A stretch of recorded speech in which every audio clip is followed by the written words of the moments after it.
Welcome to the Empowered Investor Podcast. Have you ever felt overwhelmed by the sheer volume of choices and voices telling you how to plan or invest for your future? With his straightforward approach, host Keith Matthews of Toulette Matthews & Associates cuts through the noise to help you create a winning action plan for you and your family. The decision-making framework discussed in this show can transform you and your investment experiences and will increase your odds of becoming financially secure. Learn more and subscribe today at tma-invest.com.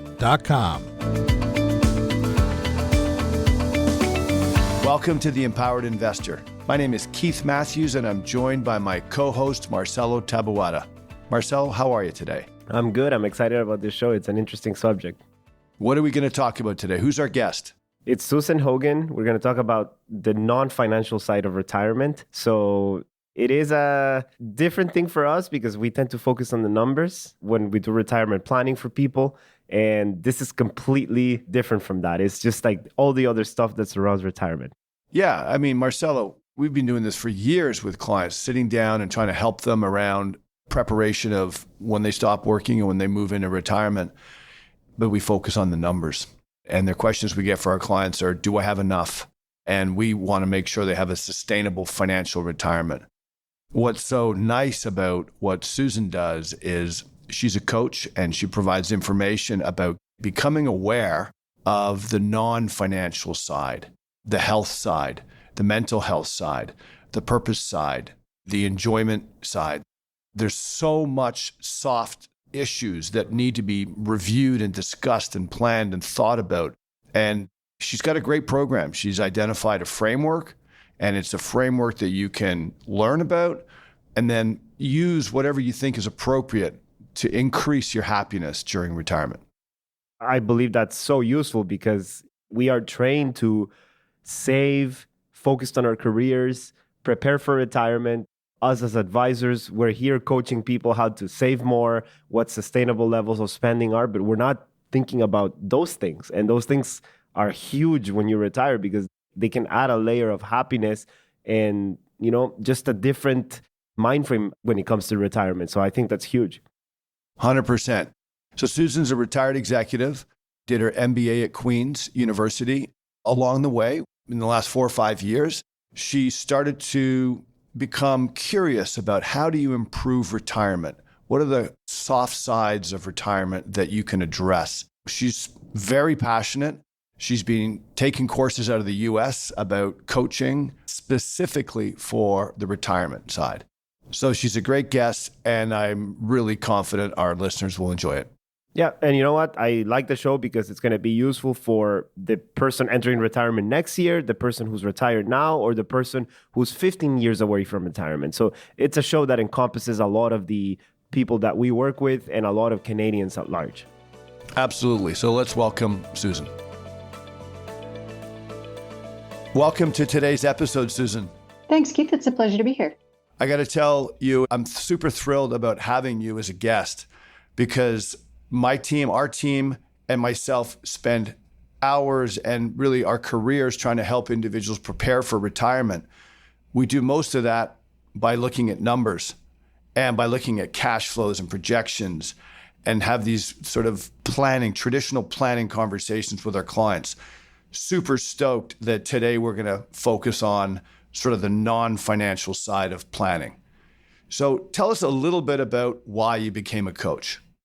Well, I became a coach because I discovered that it's something that can really help people. I spent a little bit of time watching my parents and other friends who are approaching retirement and realized that if you were to do a search on retirement, say a Google search, for example, 99% of what you will find is retirement planning, how to make sure that you're going to have enough money and that you're not going to be left without. But in terms of the other elements of having a successful retirement, knowing what you're going to do and who you're going to be after you're no longer working, or maintaining strong social connections and really being vibrant and active in your old age, that information you really have to go digging for. And so when I discovered this information, I thought that it was something that everyone needs to know. And so I've embraced it and am doing my very best to spread the word. Well, it's going to be a great discussion. I can tell you that some of our most popular podcasts referred back to non-financial matters. We had Heather Martin on for a show on wellness. We had Andrew Hallam for a show on balance. And we got great responses. So I know that whether they're clients or non-clients, anybody who's approaching retirement, I think in the 50s and up, even 40s, I think will get great value out of the framework that you're going to discuss today. And it's a great framework. It's a way to think about and prepare the non-financial side of retirement. Absolutely. I think it's never too early to start thinking about it. And retirement is really a major transition. And you don't graduate from high school without having an idea of where you're going to be going after. You don't get pregnant and have a baby without doing your research on what to expect when you're expecting. And so it seems quite nonsensical to me that people would enter into this very significantly different phase of life without doing any more preparation than making sure that they have a strong bank balance. Well put. Now, you got some of your initial training or were inspired by a group out of the United States run by Robert Laura called the Retirement Coaches Association. Can you tell us a little bit about what you discovered when you touched base with this group and a little bit also about the RQ that is mentioned? Yes, so Bob Laura is the CEO of the Retirement Coaches Association and who founded the Certified Professional Retirement Coach program. He calls himself a retirement activist and actually started and still does work as a financial planner. But he realized that there's that whole other side to retirement preparation and identified 5 pillars that he finds important that people really need to think about as they head into retirement. The first, of course, being the financial. We can't forget about that. But he also spends a significant amount of time on the physical, the mental, the social, and the spiritual elements of retirement planning. And so further to that, to help raise awareness and to get people starting to think about it, he and his team developed what he calls the retirement quotient, or RQ. And if it sounds very familiar and similar to an intelligence quotient or an EQ and an emotional quotient, there's very good reason for that. So he's planned it as a way that it reflects upon your mindset and your adaptability as you head into retirement.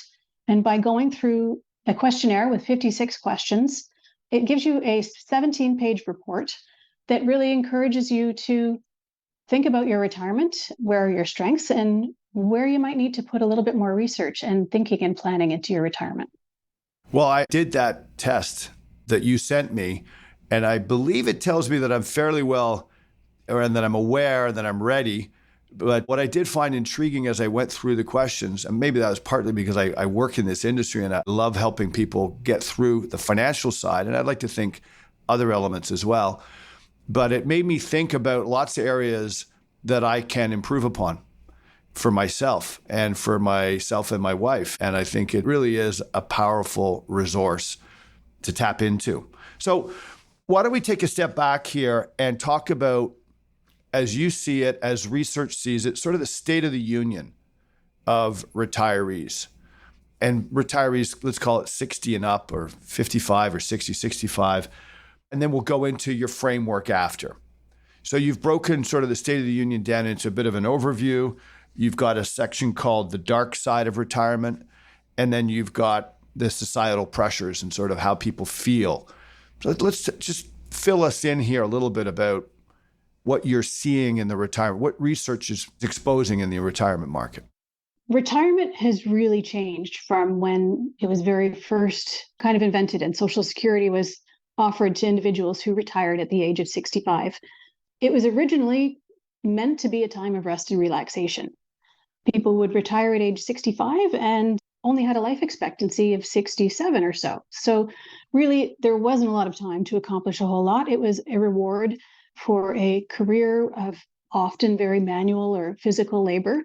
And so retirement at the time, it was established and the word invented, in fact, it was really about the culmination of your life and the culmination of your work experience. Today, people still retire at about age 65. In Canada, the average age is 64 and a half. Our American neighbors retire at age 67. But more and more people are looking at being semi-retired or finding a second career.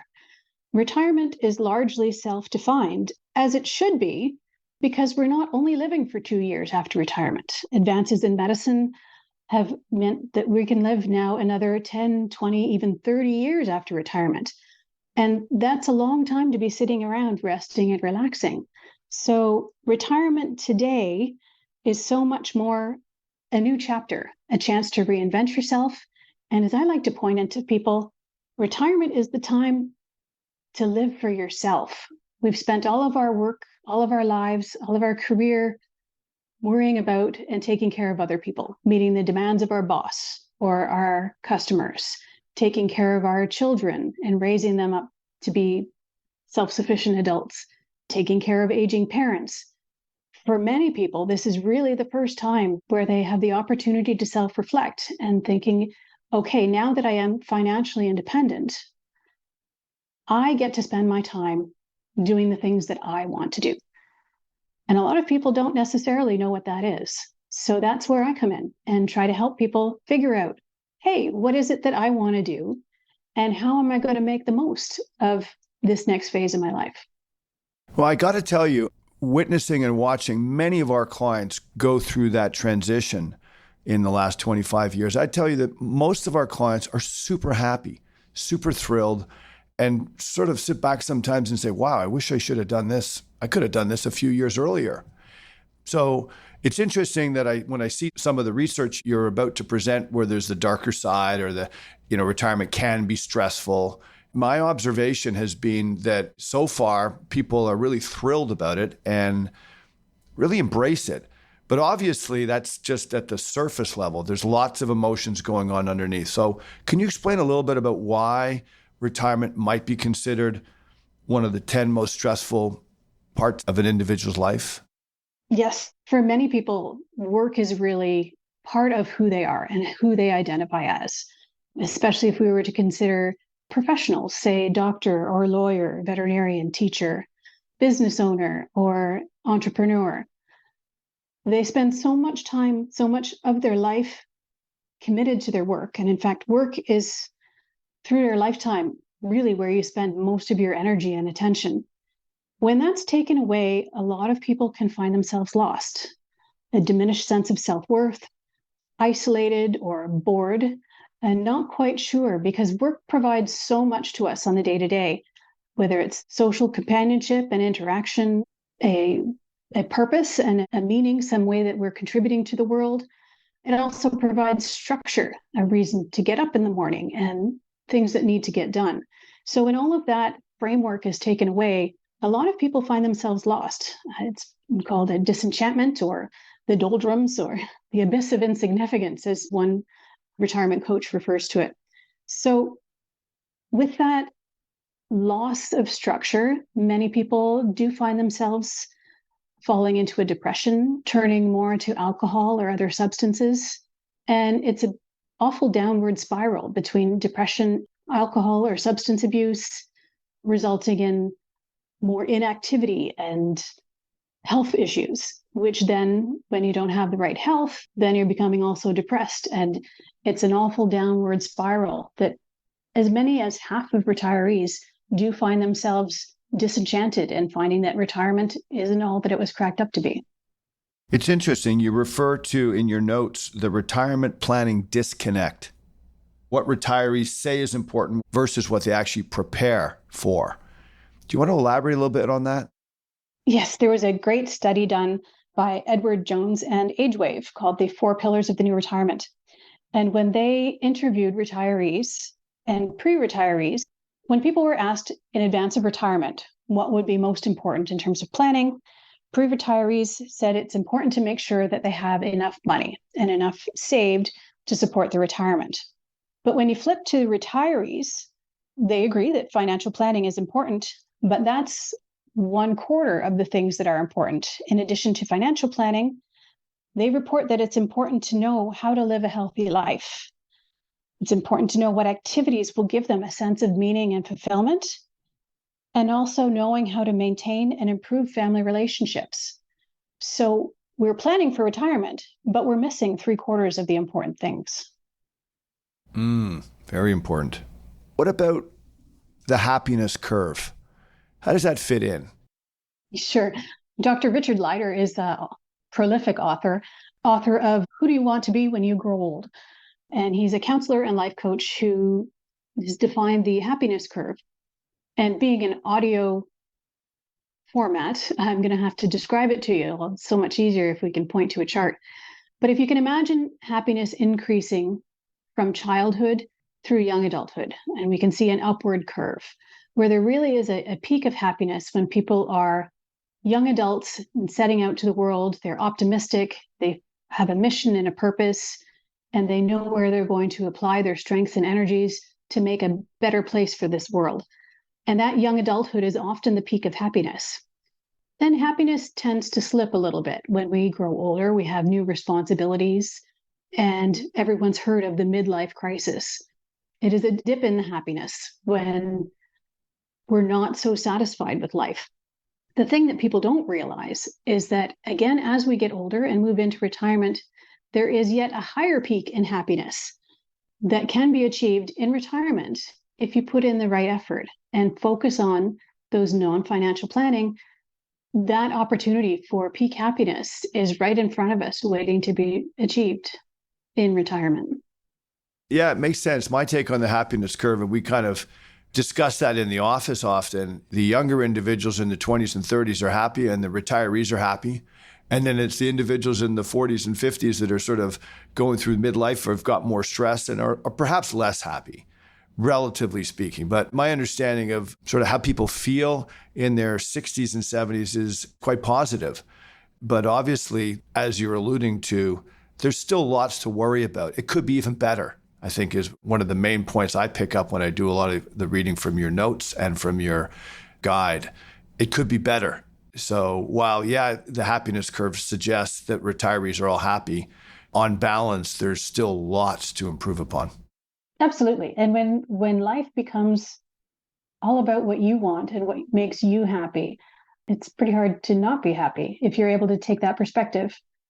So you talk a little bit about on the darker side, and then we'll start moving towards sort of the action plans and the GPS and the framework. What are some of the darker sides of retirement ages? And I think part of it is going to be health that you allude to, mental health. Can you elaborate a little bit more on what you're seeing and what are some of the stats on the market? So there are 2 years in your life, statistically, that individuals are more at risk of death. The first is the year that they're born, and the second is the year that they retire. So knowing that, it highlights that this is really, in fact, a very big transition. And without the right attention to it, it can be very easy to become bored and depressed and isolated in retirement.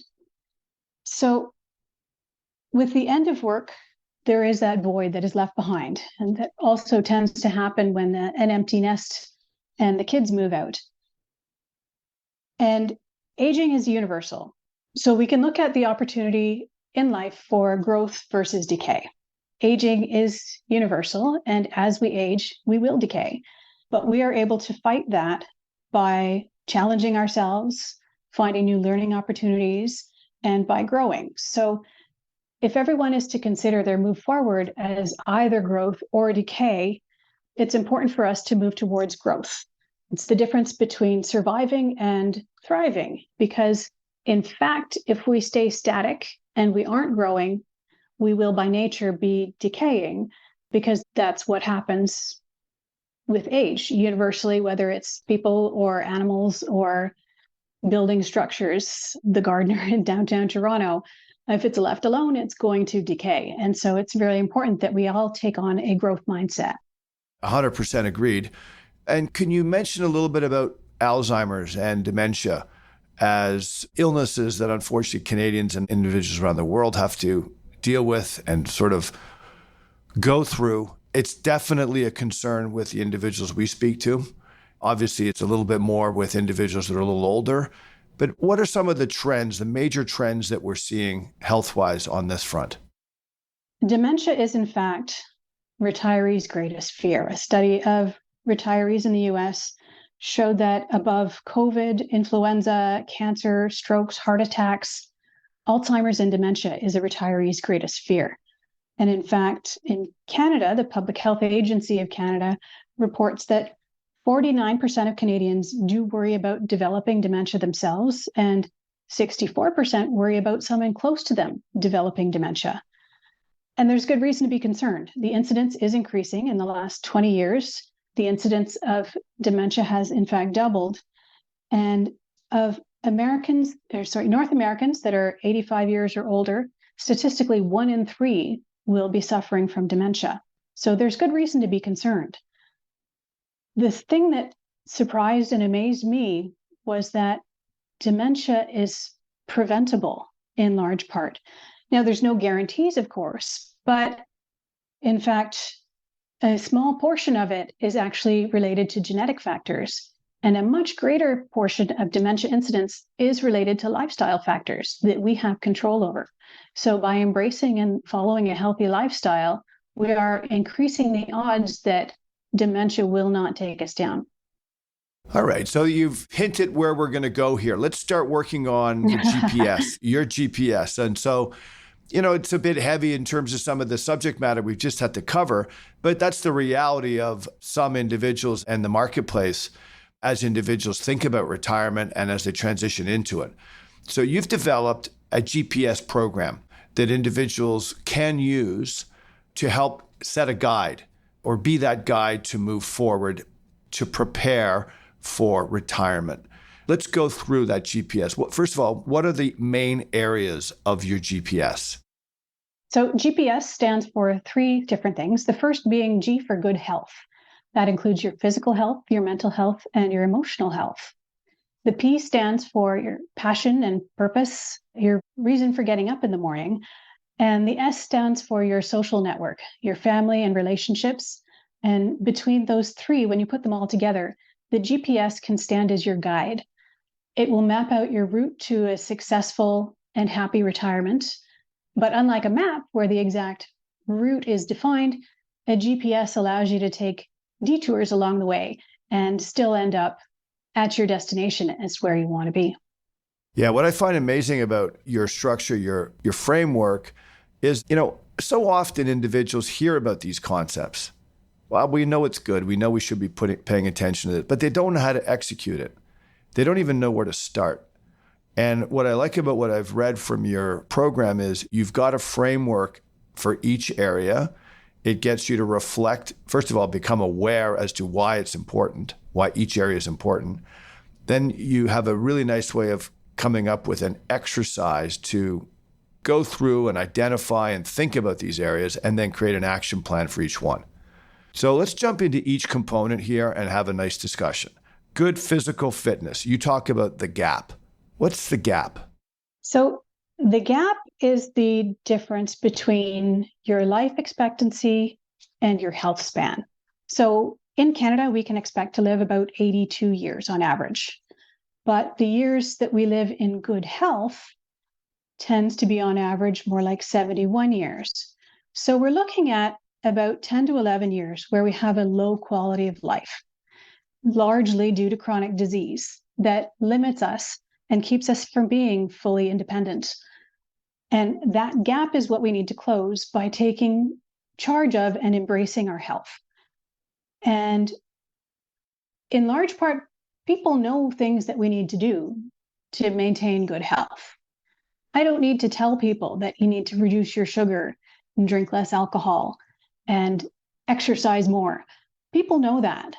But whether they actually do it or not, that's where a coach can come in to really reflect on and discover where these things can fit in our life, and based on where they are currently, find ways to implement them and improve their life.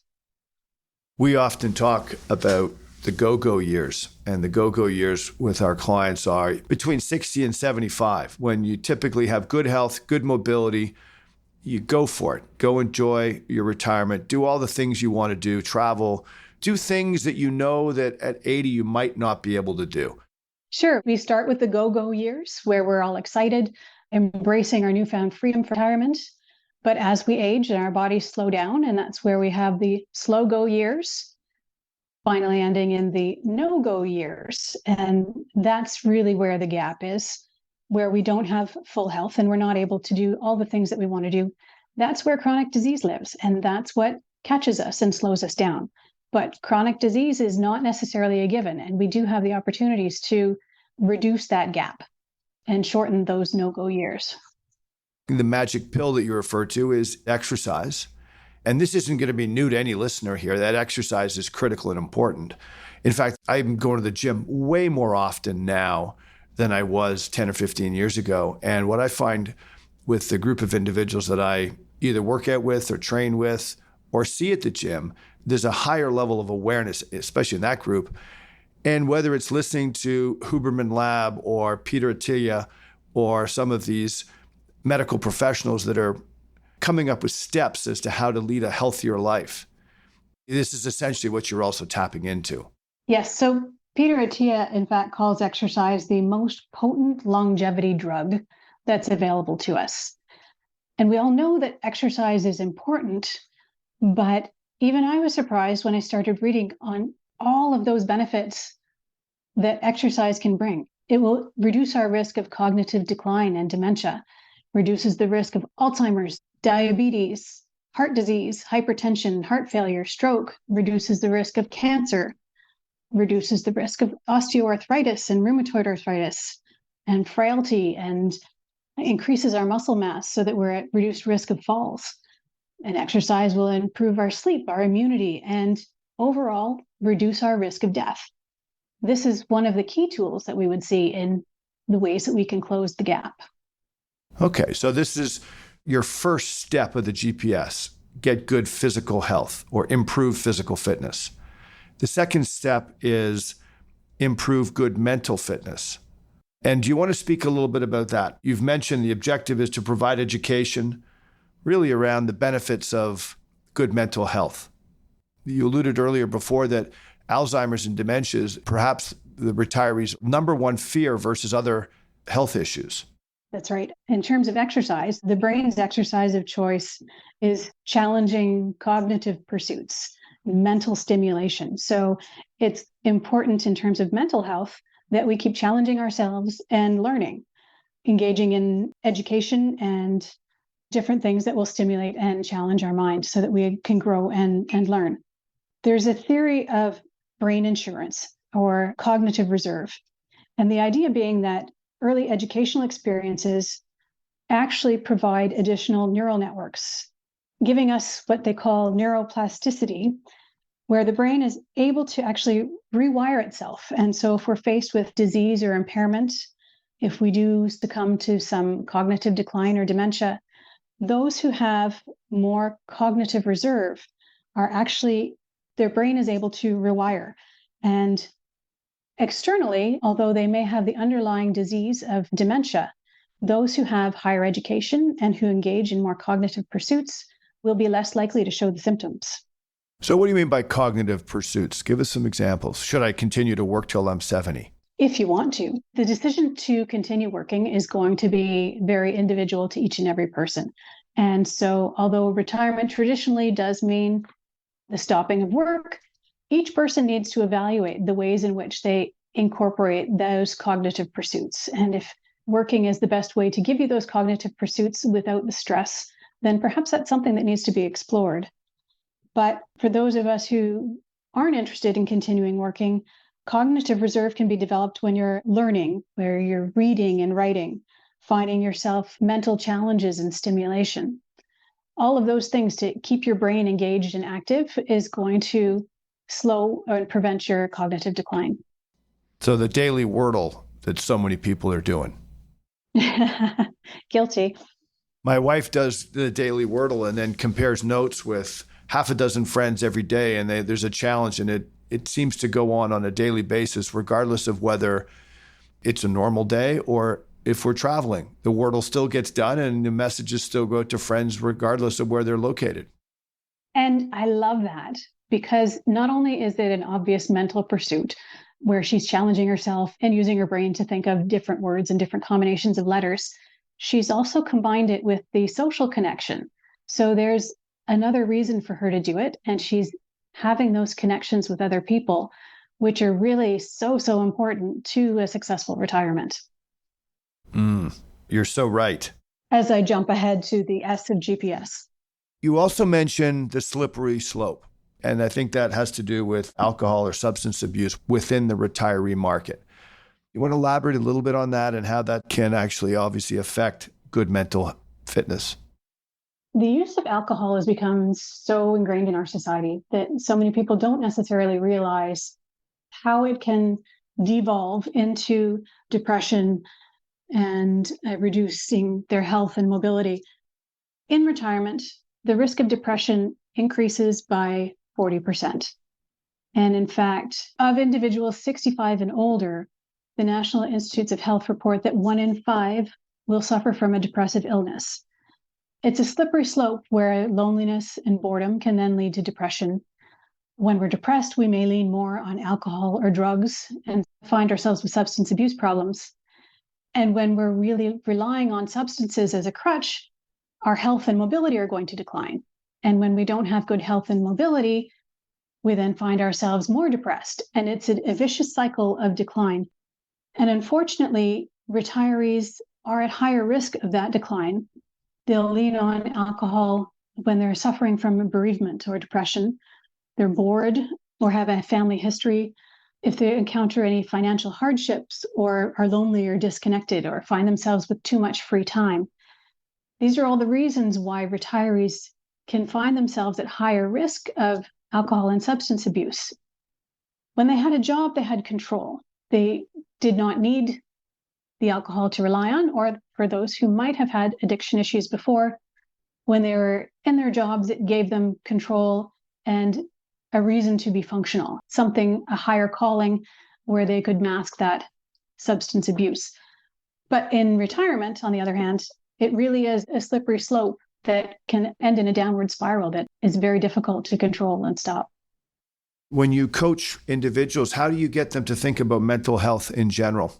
You mentioned they have to stay stimulated, they have to read, stay engaged in learning, continual learning. What are some of the other areas, or are those sort of the main focus of good mental health? That's one of the main focus, but the important part is finding something that you personally are interested in. And one of the early exercises that we'll do is building a curious list. And that's a backup plan. Stick it to your refrigerator of things that you've always wanted to learn more about, things that you've wanted to delve into, things that you couldn't do because you were busy with your job or with kids, but now we finally have the time to explore. Like a bucket list, but not necessarily quite so grand, a curious list will keep you intellectually stimulated because there are things that you are curious about, things that will engage you and get you excited. And when you're excited and interested, you're going to be mentally engaged. And all of those things together will help to build your mental health and build your resilience. I like that. It's easy to tell a person, well, just go find a few hobbies, but not everybody's geared to go pick up hobbies and do things. Whereas a curiosity list can be all encompassing. It could be, what are the books that you would have liked to read, or what are the courses you would have liked to do, or what would you like to pursue, and go find different ways to learn about it. I think that's a great concept. Hobbies are great, but in my mind, hobbies are intended to help you pass the time. I prefer to think of hobbies as pursuits, where those are opportunities for growth and opportunities for improvement, where you can set mini goals and improve and learn and accomplish things along the way, as opposed to simply spending time. Fair enough. That's great. And the last area within good mental fitness you have is sleep, the importance of rest, the importance of self-care, and the importance of downtime. Can you make a few comments towards that? Obviously, this isn't new. People have been talking about the importance of getting a good night's sleep in lots of different publications. But what's your take on that? Well, as we age, it's more important for us to take a break, take a rest, and recharge. Autophagy means that it's time for us to take out the garbage and recover our bodies. So to optimize our aging, it's important that we do take time, personal time, to rest, to sleep, whether it's to meditate, spend time in nature is one thing that Tim Cook very much practices and endorses. It's okay to nap. Taking the time for downtime is really important, and there should be no excuses as we age. we need to give our body that time to rest, recharge, take out the trash so that we can continue. Okay, so we've just covered off the G in GPS. Good physical fitness, good mental fitness. Let's move to the P, which I think is one that's often talked about, passion and purpose. But many individuals really, when they hear, well, you should have more passion, you should feel like you have more purpose, I find individuals like, well, what does that mean exactly? And how do I actually improve it? And I think you've got some nice framework to think about it and then a framework to move forward on it. So let's talk about, you've mentioned it as the 3 key elements to finding purpose. What does that mean exactly? Let me back up for a minute and talk about what is purpose and why is it so important. So one of the myths is that your purpose is one thing, that it's just waiting to be found and that it's maybe monumental or life-changing. In fact, finding your purpose is often just a conscious choice to discover. And we have to go looking for it in order to find it. And it's not necessarily one great monumental thing, but it will unfold over time and it will change as we grow and as we age. And it will be something that we need to change and reassess along the way. Your purpose is kind of the definition of who you are when you're not working. Your purpose is the reason why you get out of bed.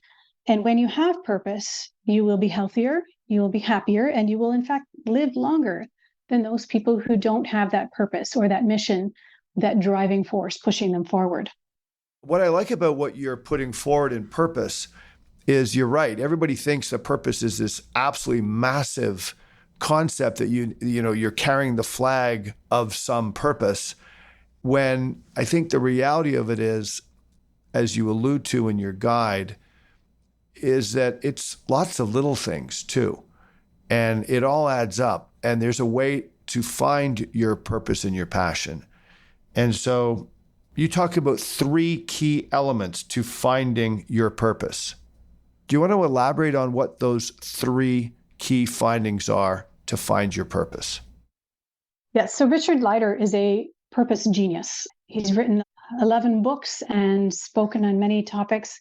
He's, in my mind anyway, an expert on how we can find our purpose. And he tells us that our purpose is a combination of 3 things. That is our gifts, our values, and our passions. So we spend a lot of time looking at our gifts, finding out what we're good at, our values, and defining what's really important to you, and your passions. What is it that you love? What is it that you want to do? And when you put all of those together, you can discover who it is that you want to be and how you'll be remembered. And those are the things that can be defined as your purpose. Your purpose is not necessarily a destination, but it's a journey and a practice, something that you will create and keep creating, and that will keep you moving and growing.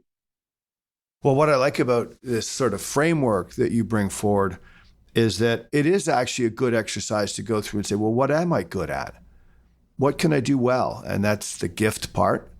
I like the way you've identified how do you find values, which is what do you either believe in, or you mentioned think about your role models that you appreciate and what is it you like about them? And that represents values. And I found that very telling. And then passions is, well, what do you love? And when you bring them all together, you can actually point your star a certain way. Definitely. It certainly gives you some guidance. And we spend a lot of time looking at our past, considering different challenges that we've faced and overcame, considering defining moments in our lives, things that molded and shaped us along the way. Those are all things that are going to help us to direct our purpose moving forward. It's so important heading into retirement because for so many of us, work is the source of our purpose during our working lives. Work gives us a reason to get out of bed. It gives us people who are going to spend time with, and it gives us status or a sense of utility and purpose in our lives. And once we retire, that purpose is often lost. And so this is an opportune moment for us to spend some time and reflect and redefine what it is that keeps us moving and is our purpose moving forward. So, Susan, when you're working with your clients and you're trying to work with them on passion, and you've got these exercises of identifying gifts, values, and then your passion, do you find that that exercise actually works and that individuals kind of wake up and say, you know what, after reflection, I'm feeling much better about having a purpose? How do you find they respond to this process? It's very variable, actually, and it can be a lot of work, a lot of fun at sometimes, but it can also be difficult and challenging as we go through some of the harder points of our life and look back on our past and who we are and who we want to be. For individuals who really do put in the work and do that self-reflection and introspection, they can come out at the end with very positive visions of what is their purpose in life and what it is they plan to do moving forward. Who do they want to be and how do they want to be remembered? Those are all the elements of finding their purpose and moving forward. At the end of this point on purpose, in your notes and your guide, you talk about working versus volunteering as a way to apply your purpose. What do you mean by that? Volunteering and altruism in itself is actually one of life's greatest secrets of happiness. And whether someone chooses to work in order to bring value to others or dedicate their life in volunteering or finding ways to volunteer, there are so many benefits of volunteering, from life satisfaction and psychological well-being, social benefits, and an overall increase in people's quality of life. So we spend a bit of time looking at volunteering and deciding where it is that we want to put our energies. Now, that is not to say that any volunteering is going to be the right way to volunteer. So it's not simply a blanket recommendation that everyone should volunteer and spend some time at the food bank or at the soup kitchen. To really make the most of it, it's important to find that volunteer opportunity that really plays upon your strengths, hits the values and the things that are important to you, gives you opportunities to use your skills and your gifts, those things that you're really good at. And there's so many volunteer organizations that are going to be looking for your skills. The trick is just to find the right one that works for you. Well, so well said. I'd like to think that I've sort of hit a mark in my personal life. I volunteer as a rugby coach. So myself and 3 other coaches get together and we coach a women's rugby program, ages 18 to 27, maybe a few older. But yeah, it's twice a week we volunteer for 3 hours at night and then Saturday afternoons. We're always at a rugby field. We love the values of the sport and what it does to help people, not on the field, but just off the field as well. We love the sport. And I think as a group of coaches, I think we're good at helping guide and inspire young people to be better, not just athletes, but just better people. But boy, I love it. Absolutely love it. And some people sit back and say, how can you spend so much time doing it? So to me, it's not spending a lot of time. It's when you love it and you feel passionate about it, it feels great. Absolutely. And that's a perfect example of how adding together your gifts, your values, and your passions help to give you a purpose. And that volunteering is that one of those outlets for this particular purpose in your life. So this section on purpose and passions, I think, is incredibly important. And again, your guide has a really nice way of getting people to think about it, reflect on it, and then come up with an action plan to help introduce a strategy and action points to find purpose and to find passion. Let's move to the last area in the GPS, the S. And you call that social fitness. What do you mean by social fitness? Harvard has conducted a study of happiness. If you were to look up, the lead author on the study currently is Robert Waldinger, and he's authored a book called The Good Life and has a fantastic TED Talk. And during the Harvard study of happiness, they looked at individuals over the last 75 years, and they've come to the conclusion that the good life is built with good relationships. And people who have a solid social connection are happier, physically healthier, and they live longer. And so if we look at this under the microscope of retirement, people don't actually miss working, but often what they miss more is the people. And it's that social connection. And you don't actually realize how often those social connections add to and bring joy in your life until they're gone. Dr. John Capiocho has studied loneliness and shows us that loneliness can shorten our lifespan twice as much as obesity. And he compares loneliness to being hungry. If we ignore hunger, just as if we ignore loneliness, it can put our very survival at risk. Okay, so social skills and social network are incredibly important, and there's so many studies that point to that. Well, how do you coach individuals who would say, well, I spent so much time at the office or at my work organization, and I have rusty social skills, but I'd like to improve them, Susan. I'd like to get better at them. How do you coach individuals to get better at developing social networks? Once upon a time, we were all really good at making friends. So in, say, kindergarten, playing in the sandbox, hey, do you like that truck? Sure. And all of a sudden, you've made a new friend. As we get older, we get a little bit more inhibited and more self-conscious, and we get stuck in our routines and aren't necessarily as willing or able to make new friends. And that's where the rusty social skills can come in. We spend a fair bit of time looking at our friend network, where are our strengths and where are our weaknesses, what do we value in friends, and then look at ways to strengthen the weak ties that we have. But at the end of the day, our social network is going to be really about quality over quantity. It doesn't matter how many friends you have in your social network, but it is the quality of those friendships and the value that you take away from them that will dictate your success in your social fitness. Well, I think you're touching on an area that some of our former guests on wellness have also spoken about, which is the importance of community, the importance of social networks. And I couldn't agree with you more. I know in my personal life, I have a variety of different groups that I love to be with. One of them is the rugby community. And then I've got friends, but I've actually just developed a new group of what I think is a social network. And this group of individuals that I now train with in the morning. And this is having spent 3 years away from a gym during COVID, decided to go back in January. And I go to a gym every day, and there's at least 20 to 30 people you say good morning to. You have chats. I find it an amazing, reinvigorating my mornings. We now do have a group that does saunas. And you just go in and you talk, and you just get a chance to get to meet people and develop relationships and friendships. And so I think it's never too late.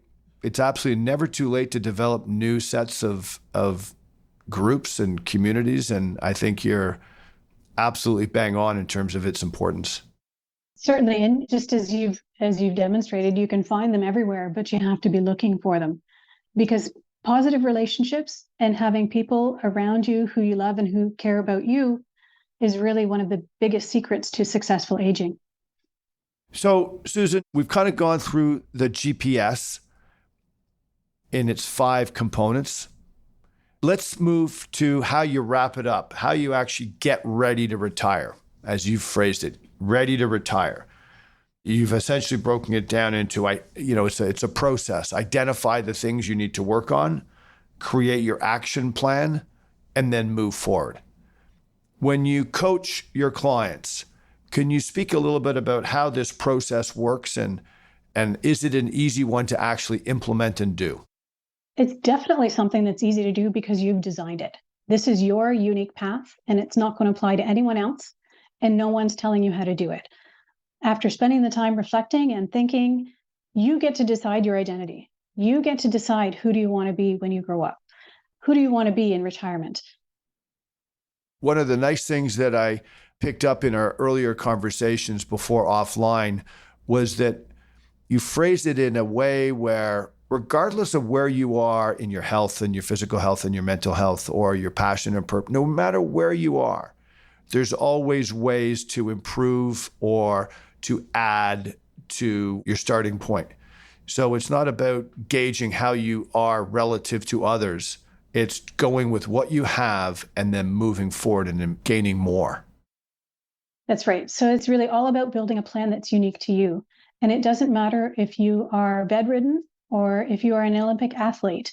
There's always ways to make small improvements in your life.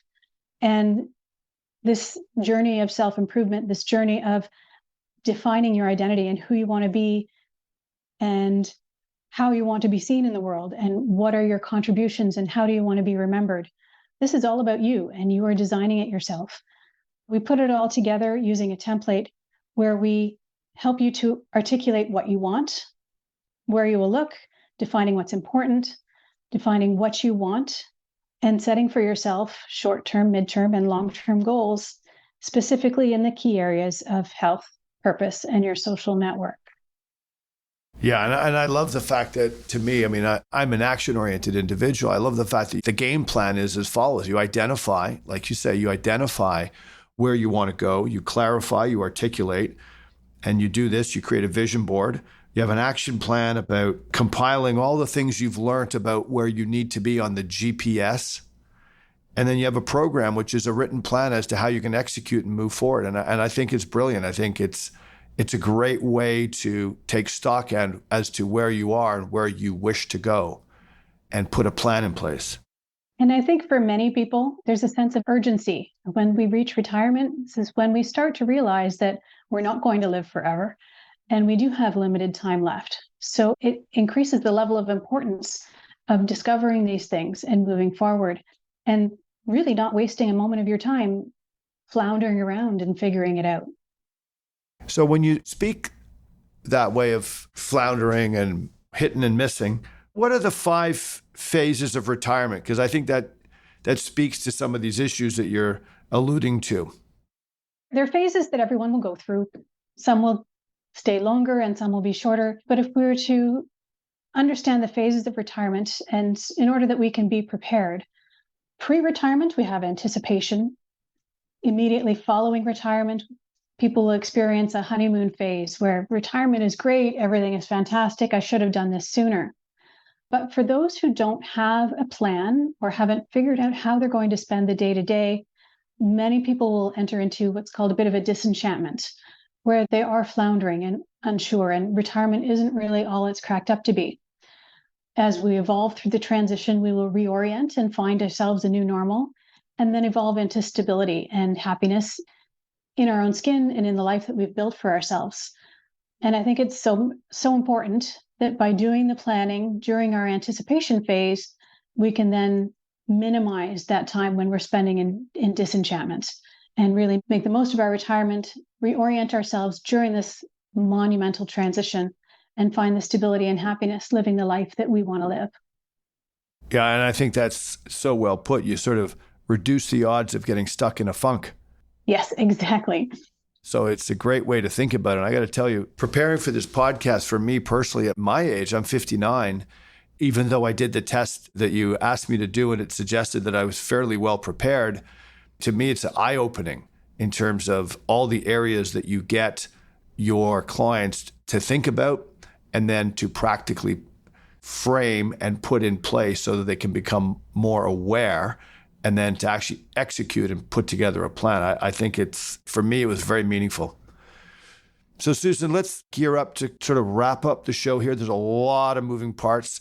As I discussed earlier with you, I think this could have been, spread out over 2-3 podcasts and really done deep dives into various different areas. We didn't. We tried to put it all into one episode today. So what are your main points? What's the main point you'd like to share with individuals with regards to preparing for retirement? I think the important thing for people to know about retirement is that finally, this is the time to really reflect on what it is that you want. Take charge of your life, decide what you want and who you want to be, how do you want to be remembered, and what are going to be your contributions to the world. By taking some time and really reflecting on what's important to us, what we're good at, where is our support network, and how are we going to maintain our health, retirement is such a great opportunity for individuals to find peak happiness.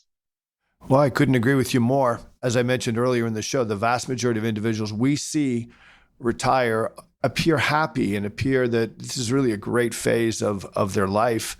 But I do believe what you bring to the table, this ability to think more about retirement, is incredibly valuable. It's easy to go pick up a book and read. It's not easy to actually execute the ideas inside of a book, which brings us to coaching. So your coaching program is one that's of great value to individuals that are on the cusp of retirement or want to think more about their retirement.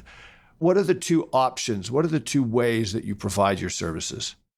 Absolutely. And you mentioned reading a book, and I'm a bit of a self-improvement junkie and have read so many self-improvement books, but I'm guilty of skipping through the reflection questions, going, oh, hey, that's a great question, and then moving on to the next chapter.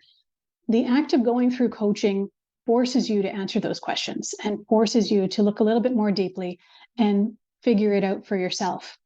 And so with Inspired Retirement, I offer individuals a choice of two ways to engage in coaching. And each of them is a bit of a hybrid in-person group coaching and online. I offer what I call a DIY program. I have a program where you would go through individual video modules where you would listen to just a micro lesson, sharing some information and encouraging self-reflection. And then a journal assignment where you need to go away and spend some time and do some thinking about it and actually record in your journal your thoughts and your process and your wishes and dreams. That's my online DIY GPS program. But I also offer one-on-one VIP coaching for those people who want to have really one-on-one interactions, not necessarily review everything like we did today in terms of the GPS, but really just to focus on those elements, those points of weakness, or the points that maybe I haven't paid the most attention to. And so these two different streams of coaching, all of the information is on your website, Susan? Yes, I'm at inspiredretirement.ca, and you can have a look at the differences between the DIY and the VIP coaching, and also notice that with both of them, we do provide access to a community of like-minded retirees. We do bi-weekly group coaching where we can dive into a particular topic of interest or answer questions or challenges that someone might be having, so that we're really getting the benefit of one-on-one coaching, personal reflection, and group guidance. And based on everything that you've seen so far with your clients, is there one route or one path that seems to be getting better results? Is it the do-it-yourself where they're on their own doing it, or is it the personal coaching, or is that, depending on who you are, it works differently?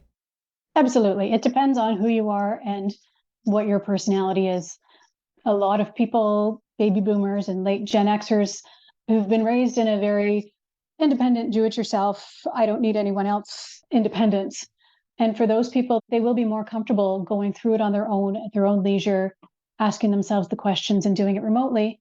And there are other people who, you know what, just let's get right to the point, give me the things that I need to know, and then I'll be good to move forward. So it depends on what each individual is comfortable with, but there are opportunities in both realms to find success and map out a path for a fantastic retirement.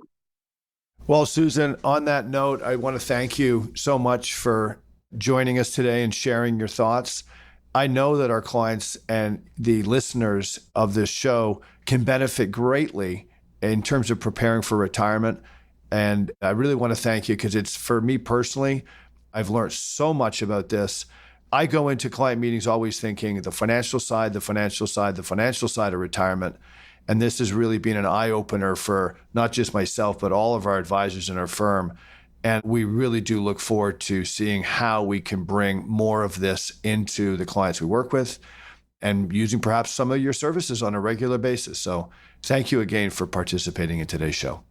You're very welcome. And for any of your listeners who are intrigued or think that this might be interesting to them, hop onto my website and book a meeting. We'll do a free discovery call and answer some of your questions and see if this is something that might be right for you. Excellent. Thank you so much, Susan. Thank you, Keith. You've been listening to the Empowered Investor Podcast, hosted by Keith Matthews. Please visit tma-invest.com to subscribe to this podcast, learn more about how his firm helps Canadian investors, or to request a complimentary copy of The Empowered Investor. Investments and investing strategies should be evaluated based on your own objectives. Listeners of this podcast should use their best judgment and consult a financial expert prior to making any investment decisions based on the information found in this podcast.